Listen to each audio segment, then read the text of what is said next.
Accueillons notre invité Florian Philippot, bonjour. Et merci d'être avec nous sur LCI. Vous êtes le vice-président du Front National. On vient de le voir, ce scrutin qui s'annonce très serré en Autriche, vous le suivez forcément de près. Oui, bien sûr, et je rebondis sur les mots que j'entends, où il s'agit de caser le mot extrême droite 3 fois par phrase, on dirait.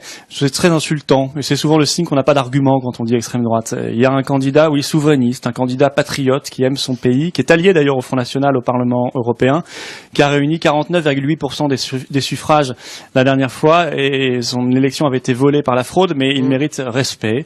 Et oui, il n'aime pas l'Union européenne, et son pouvoir supranational, oui, il en a marre de cette immigration massive, oui, il veut retrouver la fierté et le progrès économique et social. Et oui, je souhaite sa victoire face au candidat des Verts, l'Eva Joly local autrichien.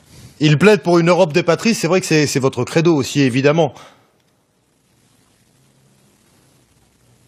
Oui, nous sommes pour une Europe fondée sur la liberté, l'indépendance, la souveraineté des nations.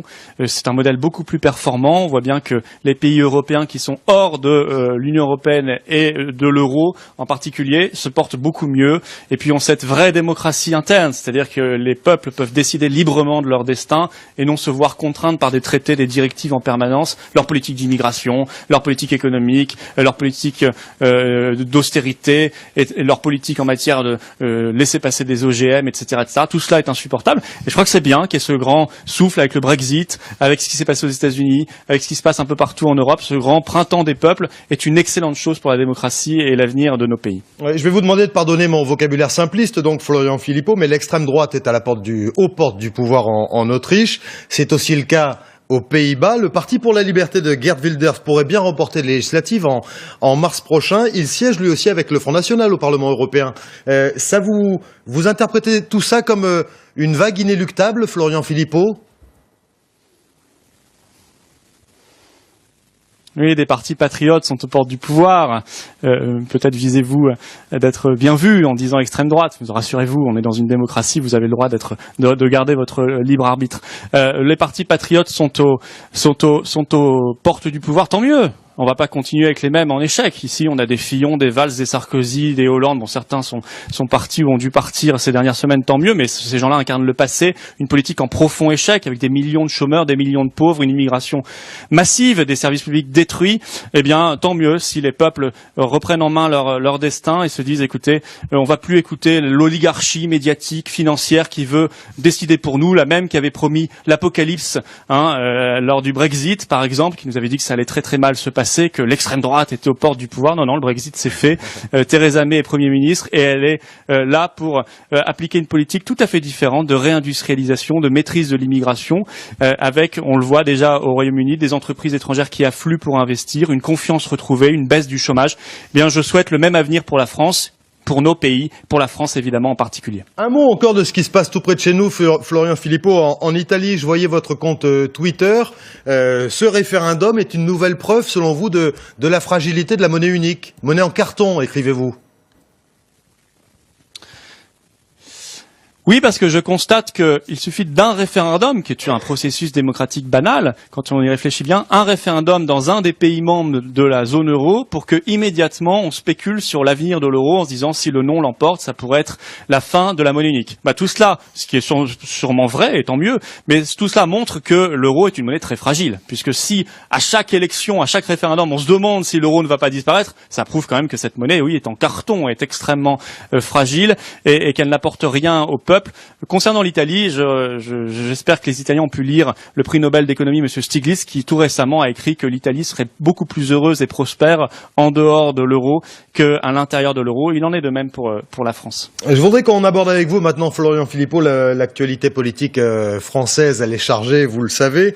Parlons de la gauche. Tiens, il faut bien dire que la convention de la Belle Alliance Populaire a tourné au fiasco hier. Le rendez-vous avait été taillé sur mesure pour François Hollande, mais voilà, il a jeté l'éponge. Manuel Valls n'y est pas allé, comme d'ailleurs les principaux candidats à la primaire, dont le concept de cette primaire ne fait pas l'unanimité. Emmanuel Macron vient encore de dire qu'il ne passera pas par cette consultation. On regarde ce petit sujet de Guillaume Petit, Florian Philippot, et on vous retrouve. Elle a beau être au centre du jeu politique, la primaire ne compte pas que des soutiens. Alors que Jean-Christophe Cambadélis appelle Emmanuel Macron à y participer, l'ancien ministre lui répond dans une interview et ne mâche pas ses mots. Soyons sérieux, cette primaire va juste scénariser un déchirement autour du bilan du quinquennat. On n'est pas là pour s'enfermer dans des querelles de clans. Emmanuel Macron pressent plutôt un match entre progressistes et conservateurs. D'autres ont également choisi de contourner la primaire. Jean-Luc Mélenchon, soutenu par les communistes, mais aussi les radicaux de gauche et les Verts. La primaire compte actuellement 7 participants, dont Arnaud Montebourg et Benoît Hamon. Sans compter Manuel Valls, dont l'annonce se fait attendre. Pas encore candidat, mais déjà favori devant les 2 anciens ministres. Au deuxième tour de la primaire, Manuel Valls devancerait Arnaud Montebourg auprès des sympathisants de gauche. Et l'avance serait encore plus nette en ne prenant en compte que les sympathisants du Parti socialiste. Une annonce qui ne saurait tarder, alors que le dépôt des candidatures s'achève le 15 décembre. Florian Philippot, vous buvez du petit lait au Front National quand vous voyez ce qui se passe et à droite à l'occasion de la primaire et à gauche, là, cette convention nationale de la belle alliance populaire qui a tourné au fiasco, à l'éloge funèbre finalement. Si vous voulez, nous n'avons jamais cru à ce processus des primaires, qui est une mise en scène effectivement, des combats de petits chefs ou d'égos à l'intérieur des partis politiques, venant de la part d'ailleurs de partis, de mouvements qui, une fois qu'ils sont au pouvoir, ne consultent jamais le peuple, ne font jamais le moindre référendum et refusent de mettre en place le référendum d'initiative populaire. Et je crois que c'est tout à fait l'inverse qu'il faut faire. Il faut garder cette prééminence du président de la République, ce contact direct dans l'élection présidentielle entre un homme ou une femme et le peuple français, et évacuer le plus possible ces histoires inintéressantes internes des clans, des partis politiques. Alors c'est vrai qu'à droite et à gauche, les anciens présidents déchus sont en train d'être remplacés par leurs doublures, leurs seconds, ceux qui ont porté le même bilan, la même responsabilité politique que pendant des années. François Fillon d'un côté, peut-être Manuel Valls, mais également en plus Emmanuel Macron et quelques autres à gauche. Je ne crois pas que ce soit cela qui soit un signal de renouvellement et surtout de renouvellement du fond de la politique, parce que les Françaises et les Français déjà intuitivement pressentent qu'avec l'un ou l'autre, Fillon ou Valls ou Macron ou un autre, rien ne changerait et tout continuerait comme avant, c'est-à-dire une grande dégringolade. Je crois que les Français veulent autre chose. On est d'entre nous, Florian Philippot. Dites-nous, vous avez forcément une préférence. Qui préféreriez-vous voir investi par cette primaire de la gauche ?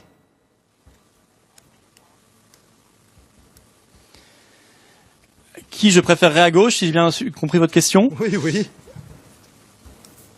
Bien, écoutez, non, c'est pas à moi de le dire, et je pense honnêtement que ce sont des hommes qui ont partagé les mêmes gouvernements, les mêmes majorités, et qui portent donc l'intégralité du bilan, qui est très mauvais, et je pense qu'ils sont incapables de se remettre en cause. Manuel Valls est depuis 2 ans et demi Premier ministre, il a été auparavant ministre de l'Intérieur, puis c'est un homme politique qui a eu beaucoup de mandats et de responsabilités par le passé. Pareil pour Monsieur Macron, qui est plus jeune dans la vie politique française, mais qui a été ministre de l'économie pendant 2 ans et demi. Et auparavant, il était un des principaux conseillers de François Hollande à l'Élysée, donc je crois qu'ils sont tous les deux carbonisés, ils sont cuits, et ils n'ont rien de nouveau à apporter aux Français, au peuple français. Merci beaucoup, Florian Philippot, d'avoir réagi, répondu à nos questions sur LCI. Merci d'avoir été avec nous, vice-président du Front National.